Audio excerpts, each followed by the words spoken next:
Adelante, doctor. Sí, señor magistrado, muy buenos días. La audiencia de requerimiento de apelación de comparecencia simple por comparecencia por peticiones, expediente 141/2017, incidente 79. Las partes concurridas a la audiencia son, por parte del Ministerio Público, la doctora Rosalía Maraví Negra, defensa técnica de Sergio Rafael Bravo Orellana, el doctor Pedro Rodolfo Chalco Saldaña, defensa técnica de Alberto Javier Paz Fonquevedo, el doctor David Rosales Megarejo. Señor magistrado, en la sesión pasada nos habíamos quedado con el interrogante con la defensa técnica respecto al pacto colusorio que tenían que resolver, y el Ministerio Público tiene que dar respuesta a este interrogante. Bien, ¿en qué parte estamos? ¿Ya intervinieron en la primera ronda todos? Sí, doctor, esta es la segunda ronda. Y hemos fijado, buenos días, doctora, buenos días, doctor, buenos días, doctor. Le consulto, ¿y hemos fijado los puntos controvertidos? Buenos días con todos, señor magistrado. No hemos fijado aún puntos controvertidos. Tocaba a este Ministerio Público absorber la postura de la defensa de Pasco Fonquevedo y absolver las preguntas planteadas por su judicatura. Bien, adelante, doctor. Tiene usted el uso de la palabra. Correcto. Buenos días una vez más a su despacho y a las defensas presentes. Previo, señor magistrado, a poder absolver los argumentos planteados por la defensa del señor Alberto Pasco Fonquevedo, permítame, señor magistrado, absolver las preguntas planteadas por su judicatura respecto al pacto colusorio, es decir, al delito de colusión agravada. Esto es su estructura típica. En ese sentido, señor magistrado, de acuerdo a la tesis fiscal que presenta este Ministerio Público, la intervención del señor Sergio Bravo Orellana y la intervención del señor Alberto Pasco Fonquevedo en su condición de miembros del comité especial a cargo del proceso de promoción intervinieron en el proceso colusorio inobservando sus obligaciones para defraudar al Estado. En ese sentido tenemos el contexto típico, que es el proceso de promoción. Ahora bien, el elemento de concertación, señor magistrado. No podemos entender al elemento concertación como sinónimo de reunión, de un registro fílmico o de una toma fotográfica. Eso es desde un punto de vista naturalística o deontológico, ¿correcto?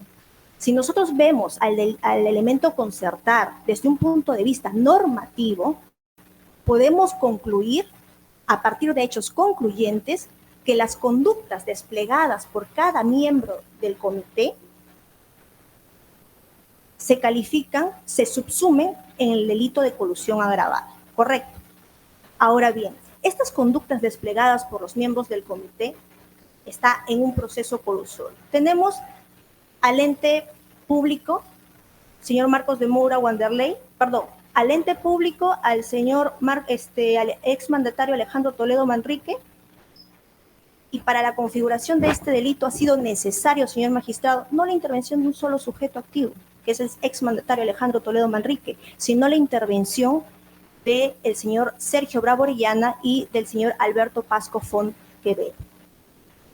En ese sentido, señor magistrado, tenemos ya senda jurisprudencia que señala que cuando se tiene o se advierte irregularidades, no hay un igual trato en un proceso, señor magistrado, es obvio, es evidente, razonamiento de la Corte Suprema, que ha habido una colusión. Entonces, tenemos la estructura típica, tenemos el contexto típico, al sujeto activo, al ente privado, señor magistrado. De otro lado, señor magistrado, usted trajo a colación la última, la casación respecto al doctor Juan Monroy, ¿correcto? En ese sentido, señor magistrado, con mucho respeto, este Ministerio Público discrepa del razonamiento efectuado por la Corte Suprema al señalar lo siguiente. Para la Corte Suprema analizó que la emisión de estos informes legales por el doctor Juan Monroy es una práctica profesional propia de un profesional de abogado. Por lo tanto, su conducta sería neutral. Sin embargo, señor magistrado, no se analizó el contexto en el cual se emitió este informe jurídico. ¿Cuál fue su contribución para la emisión de este informe jurídico, señor magistrado? Bajo el argumento, o mejor dicho, la justificación de que se encontraban en una solicitud de improcedencia de acción, un incidente de esa naturaleza, en ningún momento vieron y analizaron el tema probatorio, simplemente se basaron en la tipicidad. Sin embargo, señor magistrado, el problema para las conductas neutrales no es que no hayan cometido un hecho ilícito, señor magistrado, es que a la luz de no poder analizar, verificar el contexto por el cual se realizó, es que podemos llevar a traer este tipo de casos que recaigan en impunidad, ¿correcto? Eso es respecto al punto del señor, del caso que usted trajo a colación. Habiendo explicado, señor magistrado, la estructura típica en este sentido, para nosotros, y como lo señala el código, la configuración del delito de colusión agravada, señor magistrado, se da con el perjuicio económico. Este perjuicio económico, señor magistrado, es el daño lesivo, señor magistrado, producto de la acción. Y esa acción son las conductas desplegadas por los miembros del comité dentro del proceso de promoción, que para nosotros son hechos concluyentes del delito de colusión agravada. Es decir, se subsumen sus conductas desplegadas quienes actuaron con una misma resolución criminal, esto es, favorecer a la empresa Camargo Correa para que gane la adjudicación, la buena prueba y la adjudicación, en este caso, del tramo 4. Ahora bien, señor magistrado, voy a pasar a señalar y responder a las preguntas, a los argumentos esgrimidos por la defensa de Pasco Fonquevedo. Señala, en principio, el primer presupuesto que para la defensa de Alberto Pasco Font no hay graves y fundados elementos, señor magistrado. Señala que la conducta de su patrocinado sería postconsumativa. En ese sentido, señor magistrado, quiero precisar y aclarar a la defensa que este Ministerio Público ha señalado que la conducta de su patrocinado, es decir, la intervención de su patrocinado como miembro del Comité Especial, inobservando sus funciones para defraudar al Estado, consistió en las irregularidades que es sustentado. Ahora bien, respecto a lo que ha señalado la defensa de Alberto Pasco Fonquevedo, señala, no hubo igualdad de trato, por supuesto que hubo igualdad de trato, señala, porque la convocatoria, los postores tuvieron acceso. Eso es incorrecto, es inexacto, señor magistrado. ¿Por qué lo digo, señor magistrado? Porque las bases se aprobaron el 12 de enero del 2005, se convocaron el 19 y 20 de enero del 2005, salieron a convocatoria, todos tenían conocimiento. Cuando este Ministerio Público se refiere a los postores primigenios, se refiere a esos 12 postores primigenios. A esos 12 postores primigenios sabían en su momento que el plazo de concesión era de 20 años. No sabían que se iba a ampliar a 5 años. Sabían que había una cláusula que no podían presentarse si tenían un proceso contra el Estado. Y sabían de un cronograma. Ese famoso cronograma, señor magistrado, que señala la defensa que no han adelantado, es incorrecto e inexacto. Solamente para la presentación del sobre 2, señor magistrado, que es la propuesta técnica. Con las bases iniciales habían 17 días para su evaluación. Con el cambio de bases tuvieron un solo día, ¿para qué? Para poder evaluar estudios técnicos, señor magistrado, en un día para un proyecto de magna envergadura. 2. El cambio de 20 a 25 años. ¿Acaso tuvieron conocimiento los primeros postores? Por supuesto que no, señor magistrado. Esa ampliación de plazo no fue conocimiento de los primeros postores y esta fiscalía se refiere a los primeros postores. No estamos hablando de los postores precalificados que la defensa ha señalado a su despacho. Ahora bien, el cambio, o mejor dicho, la supresión contra el Estado, señor magistrado, las bases iniciales señalaban de que no podían tener un proceso contra el Estado. ¿Qué pasó en el interín? Se cambió a solicitud de Queiroz Galbao, señor magistrado, a solicitud de Queiroz Galbao, porque Queiroz Galbao integraba el consorcio Intersur Concesiones, quien tenía un proceso contra el Estado, y eso fue cambiado por los miembros del comité.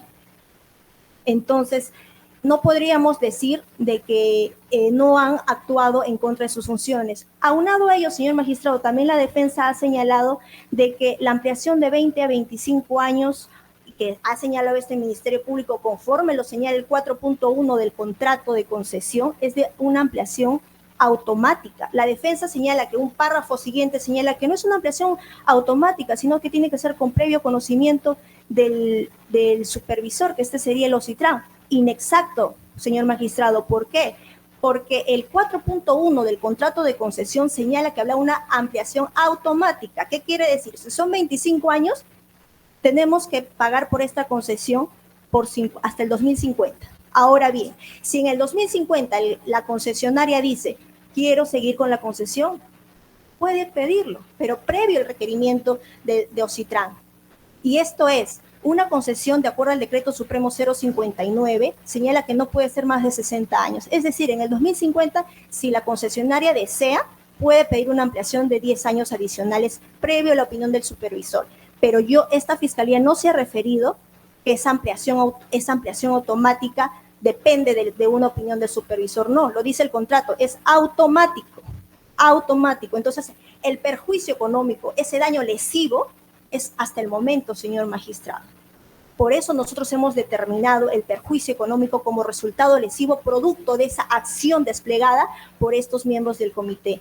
Para la configuración del delito de colusión agravada en este hecho, señor magistrado, ha sido necesaria la intervención no solo de uno, sino de varios sujetos, señor magistrado. También señaló respecto a la habitualidad, señor magistrado, y respecto a la habitualidad, conforme lo señala el acuerdo plenario, señor magistrado, se tiene que considerar que el tercer hecho es el tercer delito y por ende voy a considerar habitualidad. En la defensa de Pasco Fonquevedo y en este momento también en la defensa de el señor Sergio Bravo Orellana, primer caso, Olmos.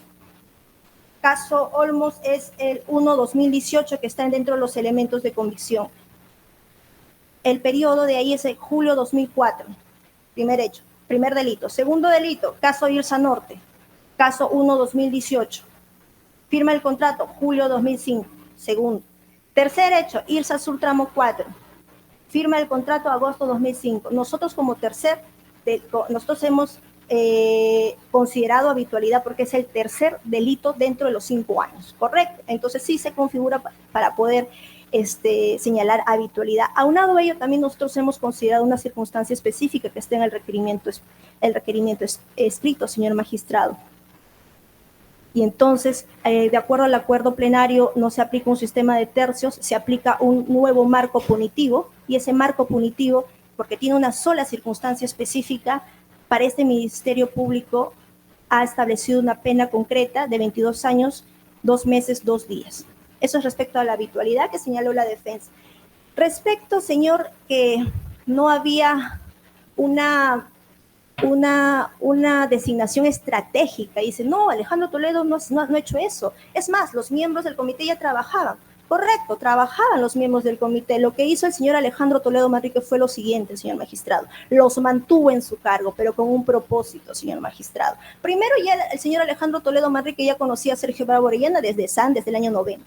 Segundo, señor magistrado, en este tipo de proyecto con estas características, el señor Alejandro Toledo Manrique sabía si lo hacía por licitación no iba a tener injerencia, pero si lo hacía por una concesión, de acuerdo a sus prerrogativas como presidente de la República y de acuerdo a la normativa de proinversión, solamente se le designa a los miembros del Comité Especial con resolución suprema. ¿Y quién es la persona indicada quién es el funcionario indicado para firmar una resolución suprema? El presidente de la República. Lo que hizo Alejandro Toledo es mantenerlos ahí, por eso los designó de forma estratégica, señor magistrado. Ahora bien, respecto al peligro procesal que señala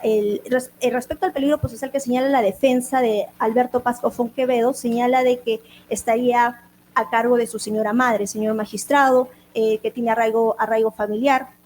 Al respecto, señor magistrado, de acuerdo a los documentos que se me han corrido traslado, este Ministerio Público señala lo siguiente.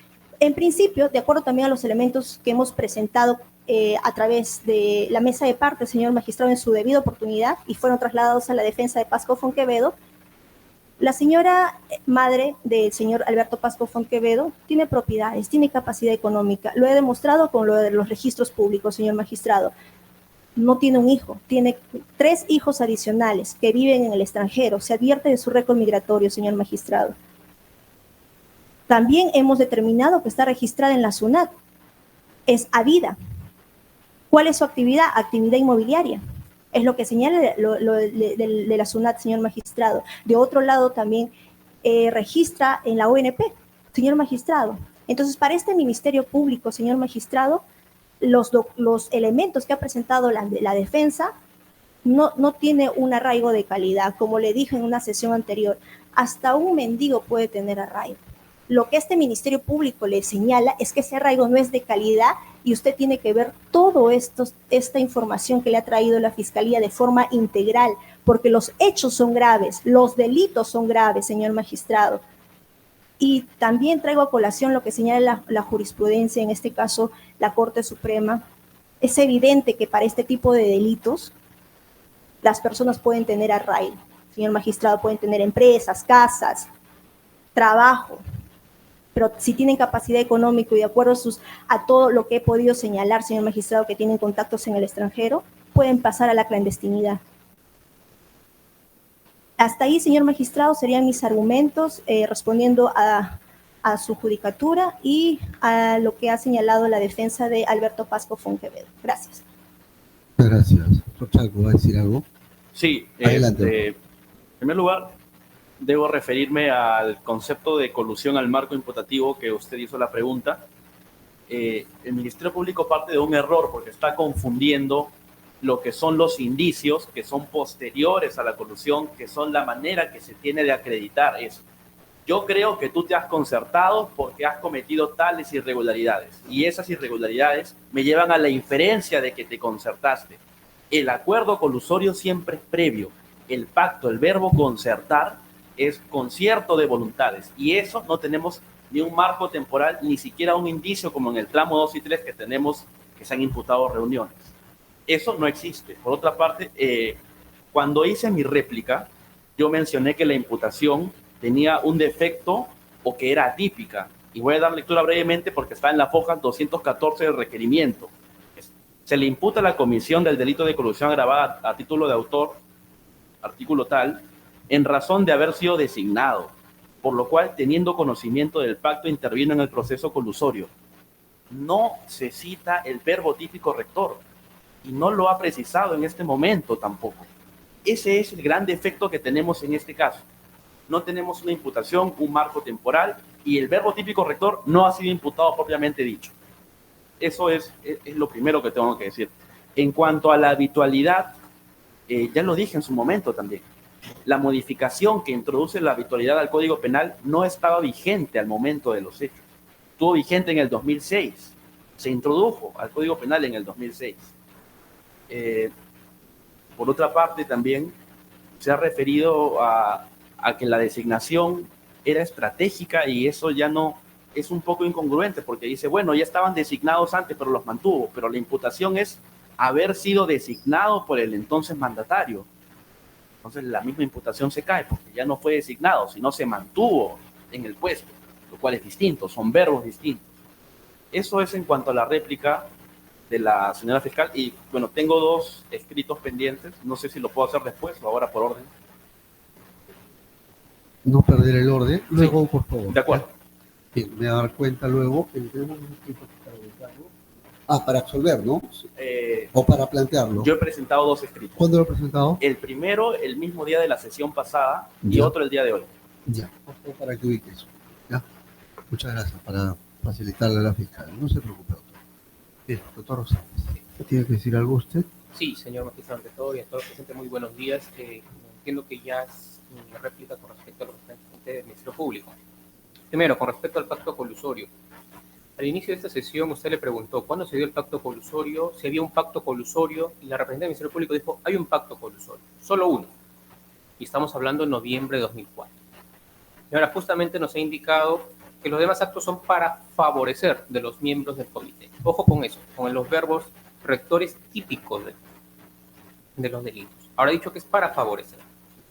Claro que se está confundiendo efectivamente. No voy a reiterar mucho lo que ha dicho la defensa con lo que nos ha dicho la Corte Suprema de los indicios, de la prueba indiciaria. Es lo que nos está refiriendo la representante del Ministerio Público, que es el tema de los indicios para acreditar un hecho ya precedente, que es el pacto colusorio. Hay que tener en cuenta que ya hay una casación, y así varias casaciones, la casación 661 del año 2016, en el fundamento 11, justamente donde hay una distinción entre lo que era la colusión conocida anteriormente antes del año 2011, antes de la modificatoria, y con lo que deberíamos entender con las modificatorias de colusión agravada. Y el tema justamente de la consumación. Y acá nos habla que debemos entender la colusión que estamos imputando antes de esa modificatoria es con el acuerdo colusorio. Ojo con eso, que es la consumación. Entonces, lo que nos está indicando la representante del Ministerio Público son actos posteriores a la consumación, que es la imputación. Y si nos trae un verbo de favorecer, estaríamos hablando de algún otro tipo penal distinto al tema de colusión. Ahora nos ha cambiado un punto con respecto a la designación estratégica. Nos ha dicho que ya no es una designación, vamos a entender, nos ha dicho que se ha mantenido a los miembros del comité y eso sería la designación estratégica, nos ha dicho la representante del Ministerio Público ahora. Sin embargo, en el requerimiento nos trae una resolución del año 2004 y nosotros al momento de presentar y debatir, hemos dicho que eso no es lo correcto, porque la resolución que lo designa es del año 2001, no la del 2004. La del 2004 simplemente cambia, ojo, hay un cambio de presidente del comité donde el señor Alberto Paz Cofón era el presidente, cambia el señor Bravo Orellana. Entonces, nosotros indicamos que hay una confusión y lo hemos presentado con los mismos documentos que están en el requerimiento. Por lo cual, entonces, ahora este cambio que está haciendo el representante del Ministerio Público no se entiende a lo que entendemos con esa designación que en un momento lo postula. Nos indica que estamos ante un delito de colusión agravada. Bueno, vuelvo a indicar el tema de lo que nos ha dicho ya la Corte Suprema con respecto a la consumación. Ahora bien, con respecto a lo que nos ha dicho el señor Paz Cofón Quevedo, dice, ¿en qué consistió la conducta, la conducta típica del delito de colusión? Nos habla de las irregularidades. Nosotros volvemos a decir que hay una deficiencia en la tipicidad por cuanto estas supuestas irregularidades son posteriores al acto colusorio, por lo cual su conducta no sería típica del delito de colusión, lo que nos está trayendo acá la representante del Ministerio Público. Nos ha indicado que los postores iniciales, los postores primigenios no tuvieron acceso a las modificatorias. Sin embargo, la entrega del primer sobre que tenían que hacer los postores, si querían ser postores efectivamente, se dio el 20 de abril de 2005, según el cronograma, modificado finalmente. Y estas modificatorias, primero, del tiempo del contrato, que hemos dicho que proviene justamente del estudio de factibilidad, se dio en febrero.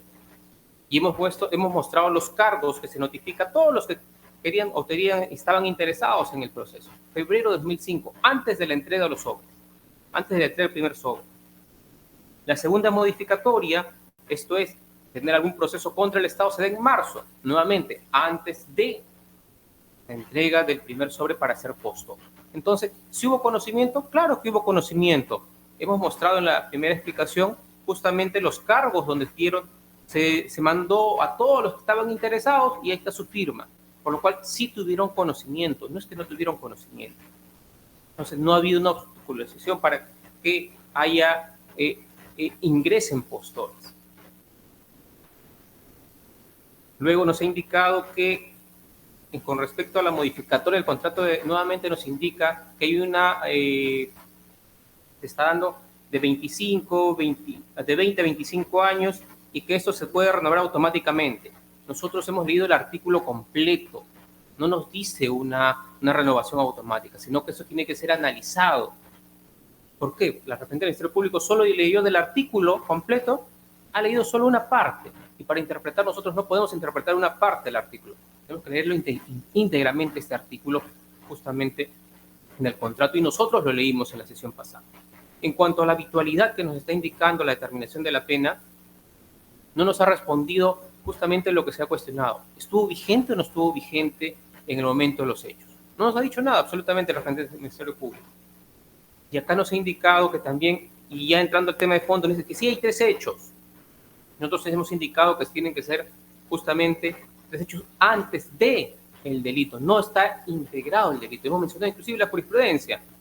Y dentro del cuadro que nos ha mencionado la representante del Ministerio Público, solo nos menciona un caso, porque el segundo caso, 11-2019, nos habla de diciembre de 2005, posterior a este hecho en materia de investigación, por lo cual no podría tomarse en cuenta, ya que tiene que ser precedente a este hecho. En cuanto al arraigo, nos ha indicado que la señora madre de mi patrocinado tendría capacidad económica, la señora Adela Teresa Quevedo.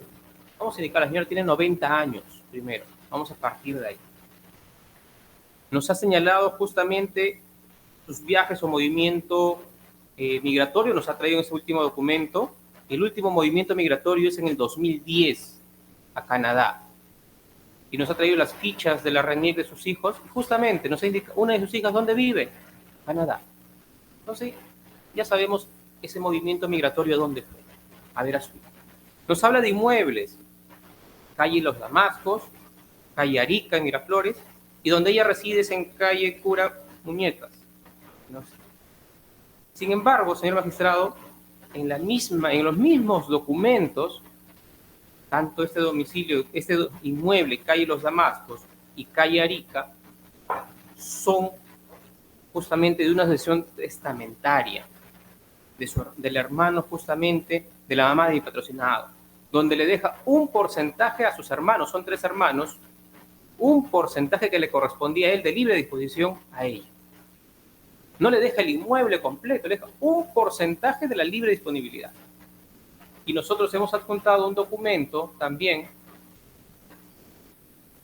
donde este punto, con respecto a estos 2 inmuebles, está en materia de un recurso, de un proceso judicial, de nulidad de acto jurídico, expediente 566-2022, justamente por la hija del causante que dejó esta sucesión testamentaria, Carla Alejandro Quevedo Rivera. Está en una demanda, por lo cual solo estamos hablando de un inmueble donde reside. Inclusive nos han puesto de un vehículo del año 2012 en las fichas de la SUNAR. Este vehículo ya es un porcentaje porque es un vehículo conyugal, perdón, un bien conyugal. Inclusive no son herederos los hijos, porque el esposo de la señora Adela Teresa ha fallecido. Señor magistrado, nos ha indicado los hijos residen en el extranjero respecto a la señora. Nosotros hemos juntado documentos donde el señor Pasco Fon tiene primero una tarjeta de apoyo para compras. La señora está en el sistema de pensiones, efectivamente, y nosotros hemos adjuntado un documento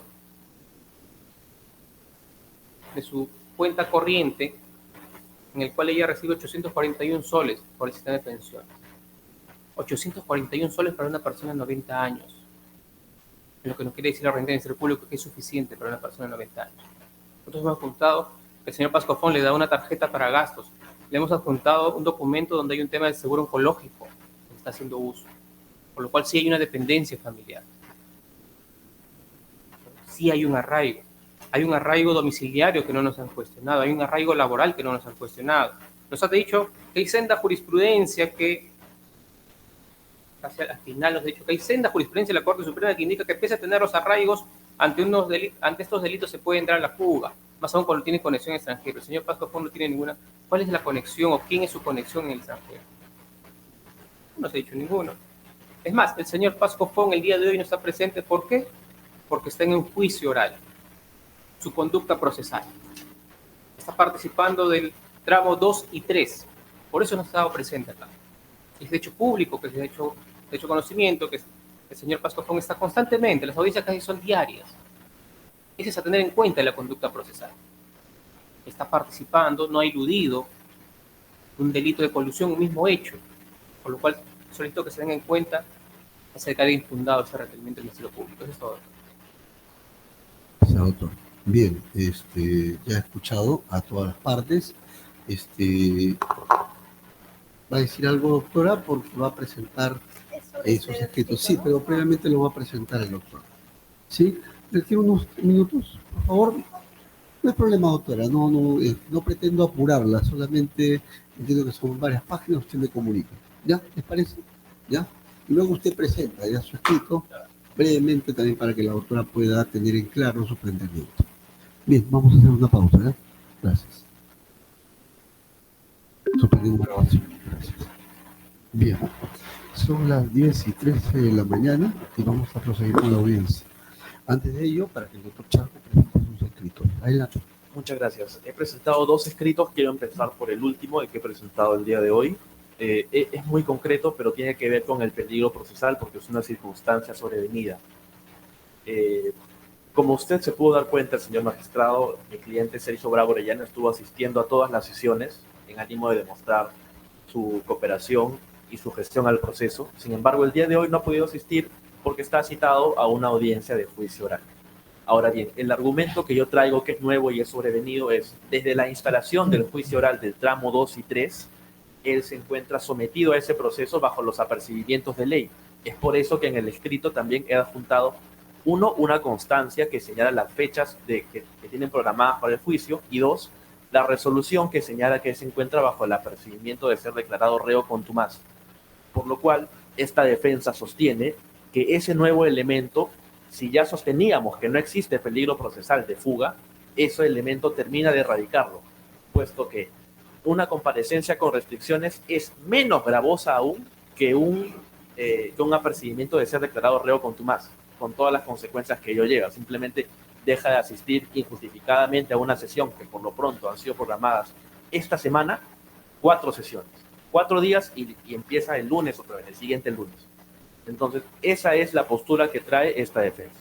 El peligro procesal ha sido disminuido considerablemente, si es que existía, por los apercibimientos de ley que están en la resolución, que es el auto de citación a juicio, y que se puede corroborar con la constancia de citación a juicio también que hemos adjuntado, por lo cual no está presente mi patrocinado.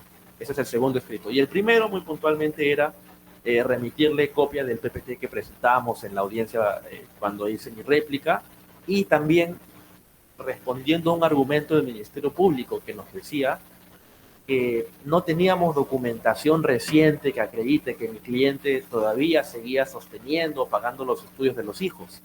Y lo que adjunté ahí puntualmente es, al final de los anexos, es un recibo de pago de la maestría de Sergio Bravo Arredondo, cuyo pago más reciente es del 20 de agosto de este año. Eso es el contenido de los dos escritos. Entendido, doctor, para ver si Sí. bien. Respecto a su hijo, está asumiendo los gastos a este año Sí. de uno de sus hijos, de uno, De Sergio Bravo Arredondo solamente de uno. y de Sergio Bravo Taquia, que es el menor, él todavía no trabaja y se le hace descuento, ¿no? Y las otras hijas no están, no trabajan, están dedicadas No, a los pero estudios no les también. asiste. ¿A quiénes asiste en estos momentos? Solamente A los dos menores, a los dos. y una de ellas no trabaja, entonces está viviendo en la casa con ellos. No tiene fuente de ingresos. Vive con él. Sí, Vive con él, Sí, una de las hijas. así es. Bien.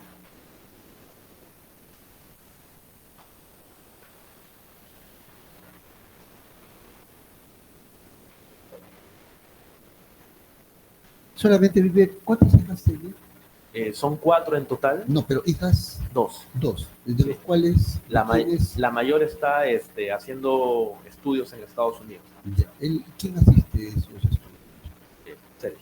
También. Pero no puede pagarse los estudios ella, ¿no? Ya. ¿Pero presenta algún dato, algún elemento? Sí, sobre- hemos presentado ¿Actual? elementos. ¿Actual de la Eh, hija del extranjero? El más reciente creo que era del 2021.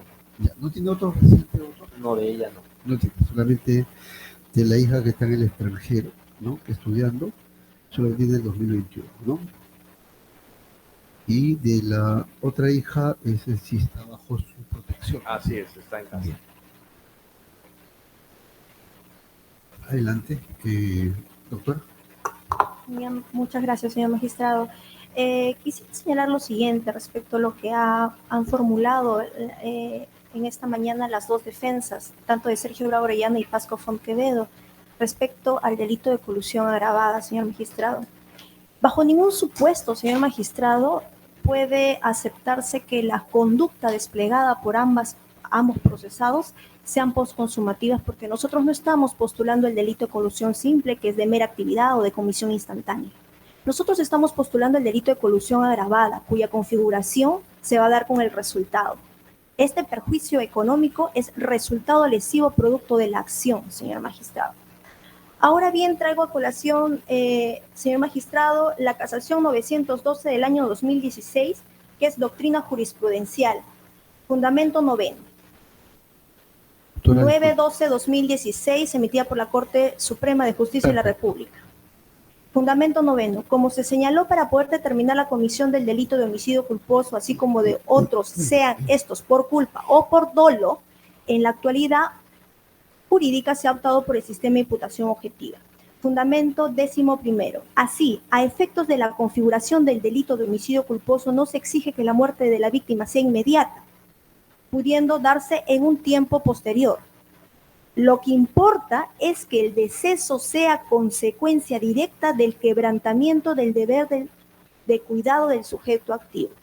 Es lo que nosotros estamos postulando, señor magistrado. Este perjuicio económico es un resultado lesivo producto de la acción que han desplegado ambos procesados con una misma resolución criminal: favorecer a la empresa Camargo Correa y Consorciadas. Correcto.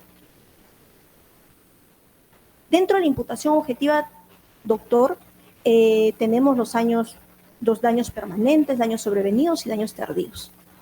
Entonces, nosotros estamos postulando el delito de colusión agravada porque su configuración se da con el perjuicio. Es el resultado, señor magistrado. Eso quería puntualizar. Ahora, respecto a lo que ha señalado la defensa de Sergio Bravo Orellana, respecto al último escrito que señaló que presentó el día de hoy, bueno, es una justificación por la inasistencia a esta audiencia, dado que está en una audiencia de juicio, ¿no? Propiamente, ¿no? Pero creo que no es la etapa para poder presentar nuevos elementos para el peligro procesal. Ya esa etapa ya se pasó y solicito que no se tome en cuenta. De otro lado, señor magistrado, de su escrito, que sí se me corrió traslado en su debida oportunidad, son argumentos de defensa, pero los últimos que señala ahora y que usted le ha hecho las preguntas, ¿de qué se trata?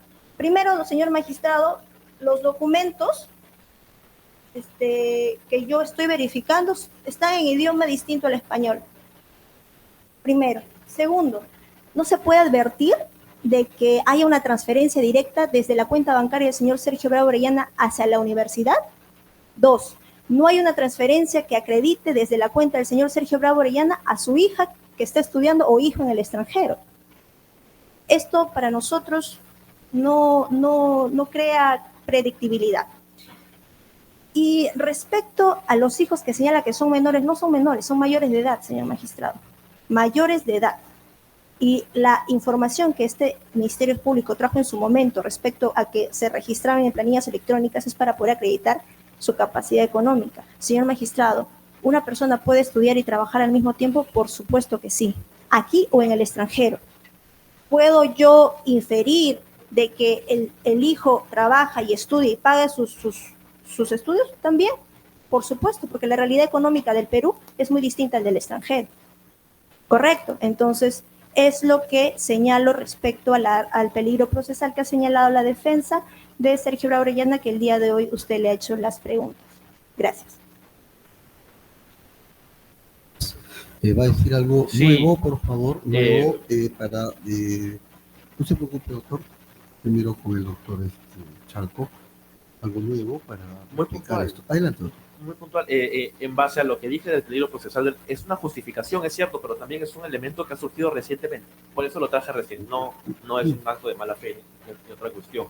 En cuanto a los documentos que señalan el pago de la maestría de Sergio Bravo Arredondo, están en otro idioma, sí, pero están en inglés, porque la maestría es en Estados Unidos, no están en un idioma completamente desconocido, que es extraño. Por otra parte, esa es la constancia de pagos. Lo que he mostrado es la constancia de pagos, lo que he presentado. Entonces, ¿quién más lo va a pagar? Sergio Bravo. El último pago es de $32,000. ¿Eso lo puede hacer el hijo menor? Yo creo que no. Y que ese argumento no debe tenerse por validado, ¿no? Además de que Sergio Bravo siempre ha demostrado que es un padre que se preocupa por la educación de sus hijos, como ya lo hemos acreditado. Eso es todo. Muchas gracias. ¿Va a decir algo sobre su nuevo, doctora? Me ratifico. A ver, vamos a ponerlo ahí. Ha dicho que el motivo por el cual está presente es porque está en juicio oral. ¿Quiere decir algo sobre eso? Lo vuelvo a señalar, es una justificación respecto al señor Bravo Orellana, no al señor Pascofón. Se está llevando a cabo la audiencia, pero no puede ser un elemento nuevo para que pueda ser considerado por su judicatura respecto al peligro procesal. Sobre estos pagos a la maestría, que necesariamente los tiene que realizar el padre, porque es un poco difícil que lo haga el propio hijo, ¿tiene que decir algo? Sí, señor magistrado, no se acredita de los documentos que provengan y salgan del señor Sergio Bravo Orellana. Usted fue enfático al señalar que acredite ello, señor magistrado. y a uno de ellos, si usted me permite, las hijas que vivieran junto al padre, de acuerdo a los elementos de comisión, no se ha visto al señor Sergio Bravo Orellana en dicho domicilio, y los domicilios de la RENIC son distintos. Muchas gracias.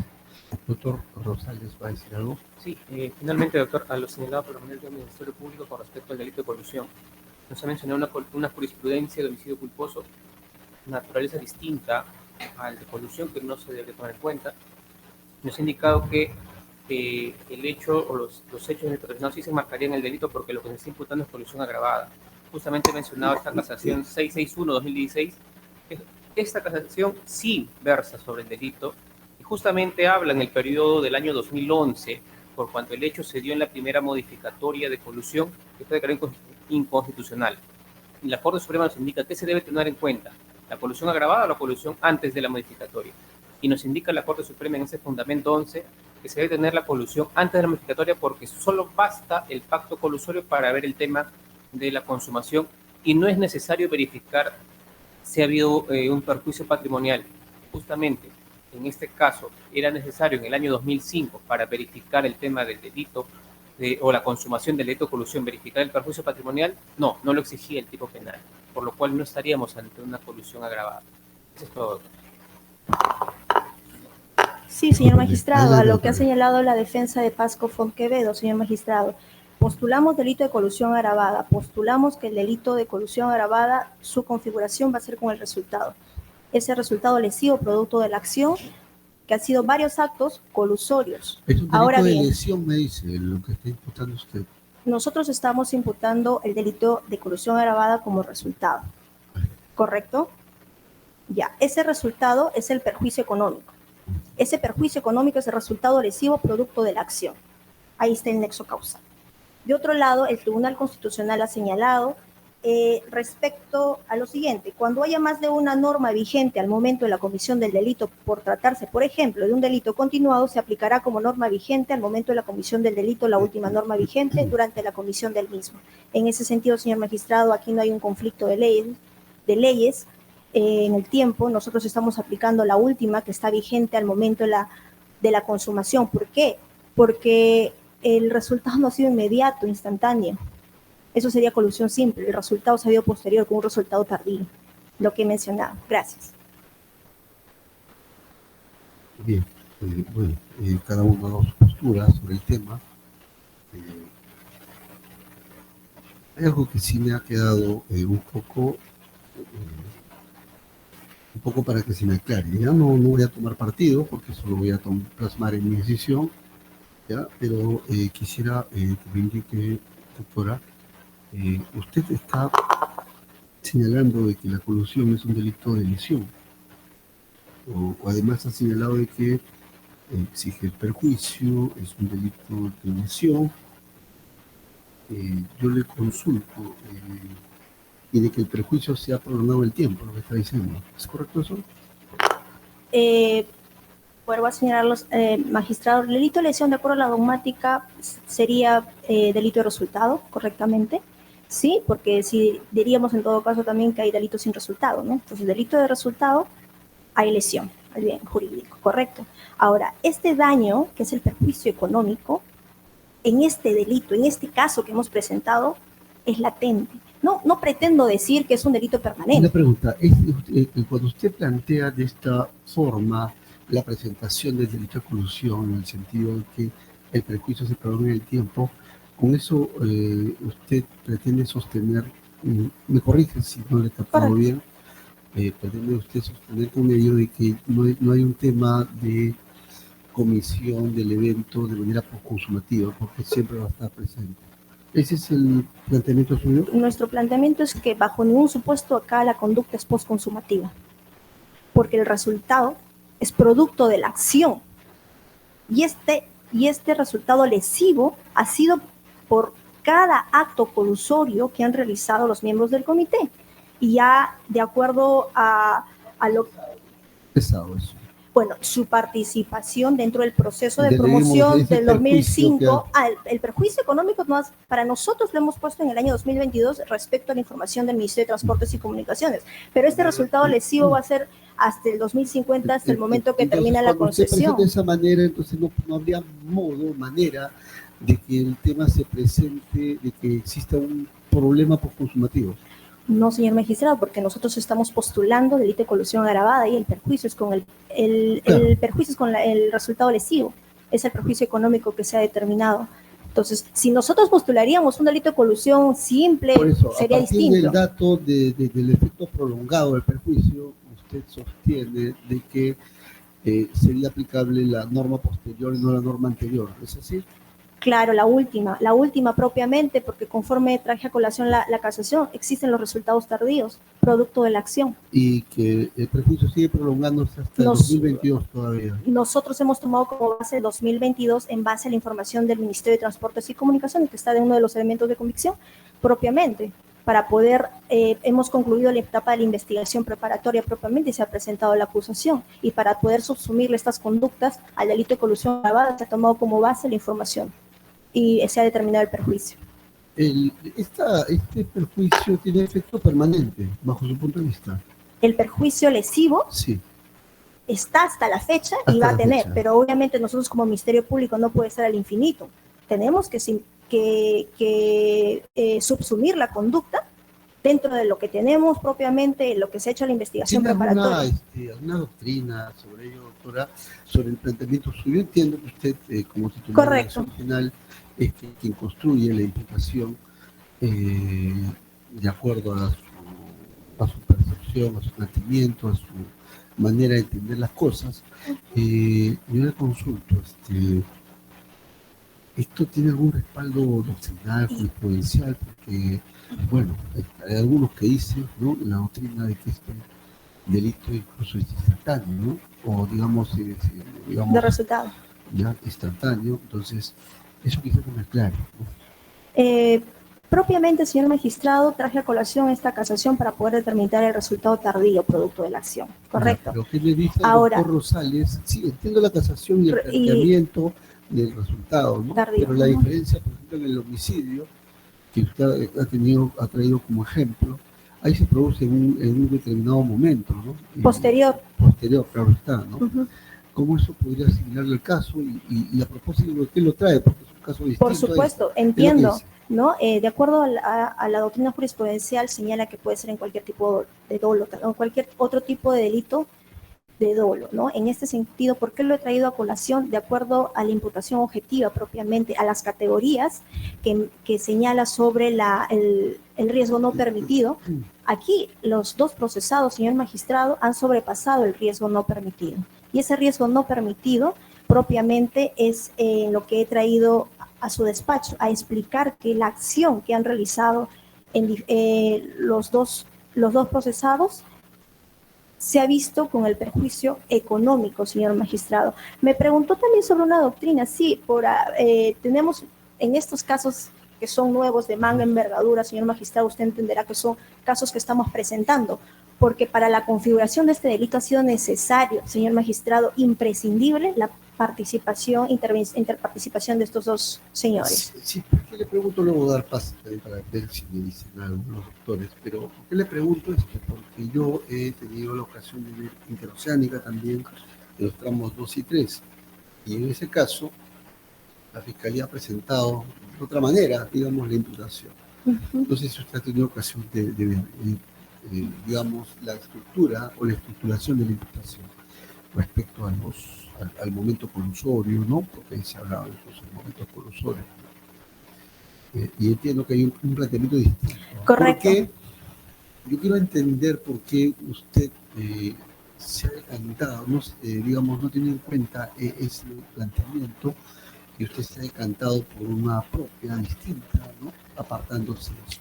Quiero entender eso. Correcto, por supuesto. Porque de pronto, para cualquier imputado, ¿no?, puede resultar un poco llamativo, por decirlo menos, que respecto a la misma problemática, el mismo conjunto de eventos, de pronto de una manera presentar la imputación en un caso parecido a este, lo presentan de otra manera. O sea, ¿por qué está ahí? Claro, claro que sí, señor magistrado. En el equipo especial, si bien es cierto, se tienen los dos casos, IRSA Sur, tramo 2 y 3, IRSA Sur, tramo 4, ¿no? Nuestra tesis que he presentado lo hemos configurado de la siguiente manera. ¿Por qué? En el tramo 2 y 3, su tesis fiscal es varios pactos colusorios, pero la diferencia con el nuestro es que el privado no solamente es Norberto Odebrecht, JJ y otras empresas adicionales. Aquí el único privado ha sido el representante de Intersur Concesiones, que es Marcos de Moura Wanderley, ¿no? Ese es mi privado. Mi público es al señor Alejandro Toledo Manrique con los miembros del comité. Para que se configure el delito, es necesario que actúen estas personas. Es por eso que nosotros nos hemos decantado para poder presentar el caso en ese sentido, señor magistrado.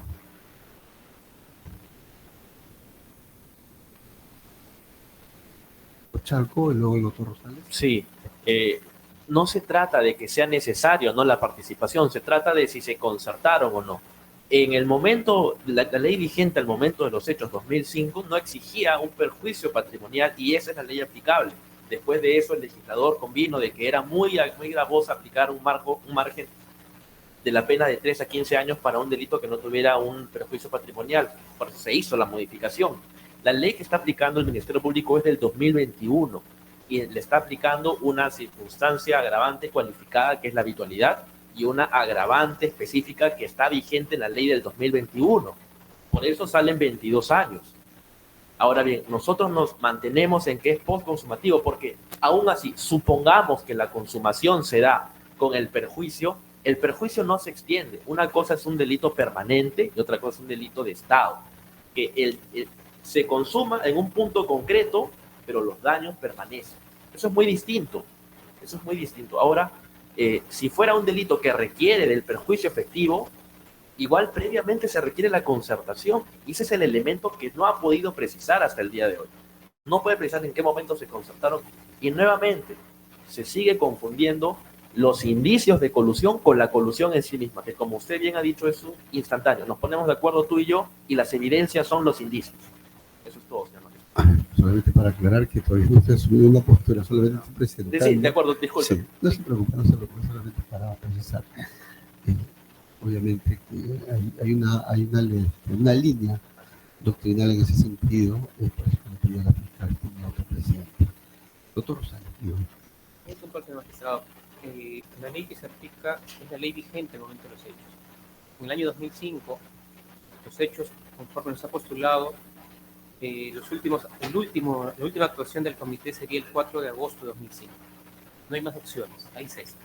La ley vigente el 4 de agosto de 2005 no hablaba de colusión simple ni de colusión agravada. Entonces no se exigía la verificación del perjuicio económico para la consumación. Es lo que se está tratando de hacer.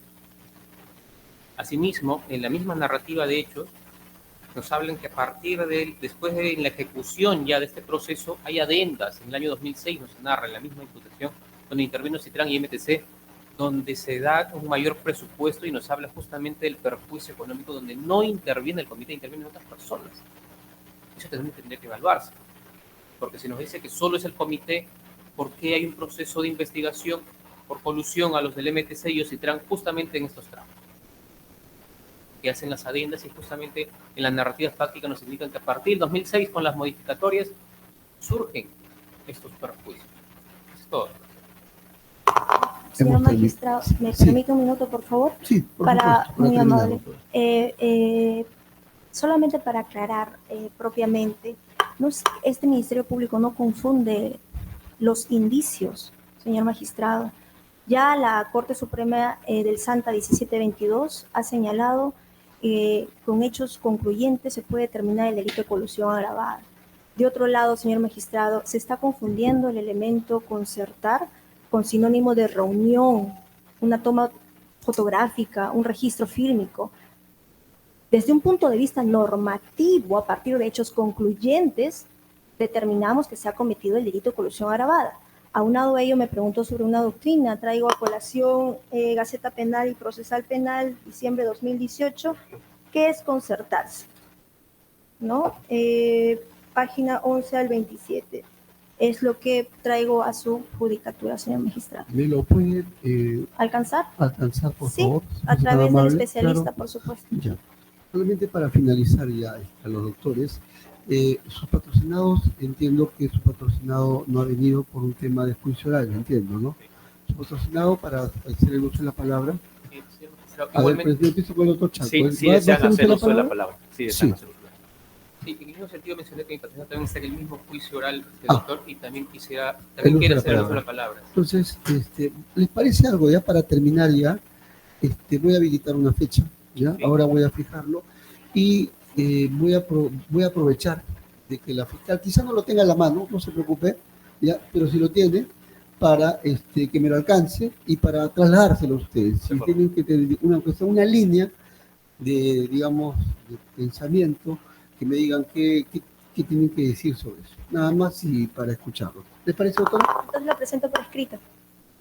Sí, sí, me lo alcanzo ahora, no tengo Correcto. problema. Ah, correcto. Para trasladárselo de una vez a los Para que les doctores. hagan copia. Sí, Correcto. Pues, Ya. está marcado ahí. no se preocupe, doctora.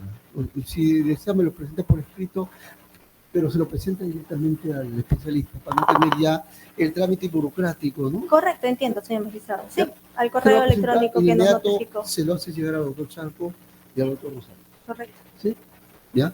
Ya, por favor, no se le va a dejar su correo y todo. Ahí vamos a habilitar una fecha, ¿ya? Para eso, un momento, por favor.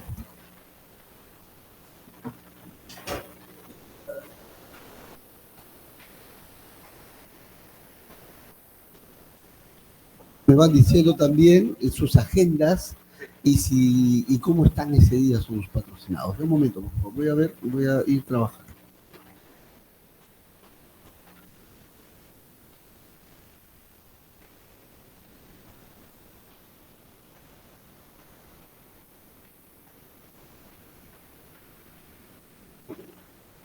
Más recargados los investigados. ¿Esta semana o la próxima, le digo? Por ejemplo, el jueves lo tienen completamente libre. El Ya. jueves lo tienen completamente libre. Hoy en la tarde también están libres. El viernes en la mañana también están libres. Viernes en la mañana. Sí. ¿Y la próxima semana cómo están? ¿Están cargados? Solamente tenemos programado el día lunes porque programan por mes. Ya. Entonces de ahí tenemos que esperar a que el cronograma No se nos sabe haya todavía. no lo O sabe. sea, puede ser martes, miércoles, jueves, Sí. viernes. Yo creo que por eso podemos reunirnos el viernes.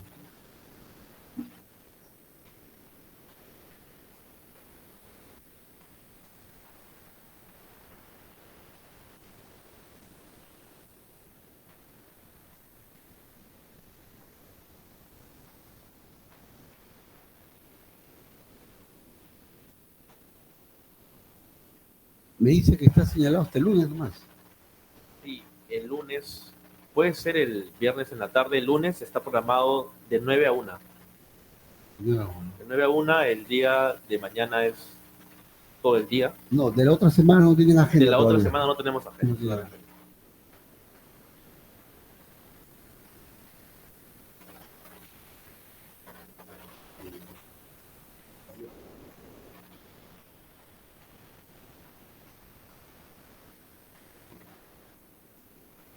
¿Les parece a las 3 de la tarde este viernes? Sí, ¿Sí? doctor, yo sí tengo un problema porque tengo continuación del juicio oral y declara justamente mi patrocinado el día viernes de 12:30 a 4 me han programado. Ya, el viernes. Sí, ya.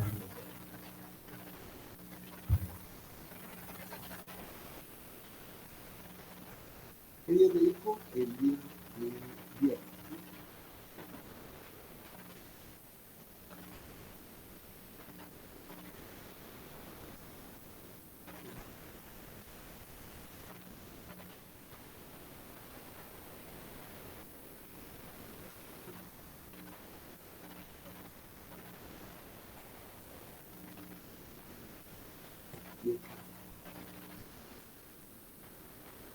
Este miércoles por la tarde, por favor, a ver si me dicen cómo están esos horarios, me indican para ver. El miércoles tienen sesión solamente en la tarde. Ah, Tienen tarde. libre en la mañana.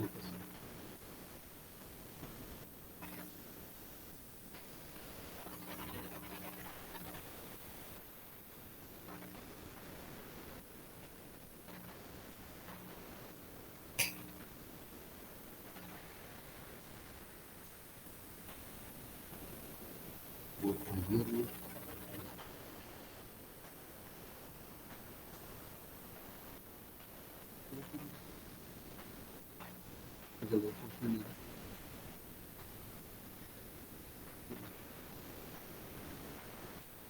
A ver, para que facilitarlo.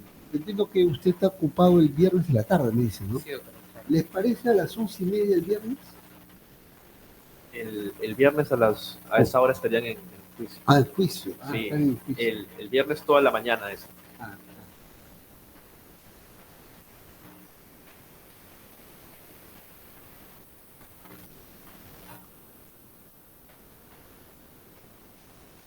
a ver, me dicen cómo están el día de mañana, por la tarde. El día de mañana, señor juez, la audiencia es todo el día. Por Todo mi el día. parte, no. Todo el día. Sí, todo el día. El lunes me dice hasta qué hora trabajan, a ver, el lunes. Solamente la mañana. A ver, el próximo lunes, el por la tarde, por favor. Sí, sí, No hay ningún sí, problema. Correcto, señor Ya, magistrado. ¿me das la fecha, por favor? Ya, entonces vamos a quedar para el 30 de octubre a las 3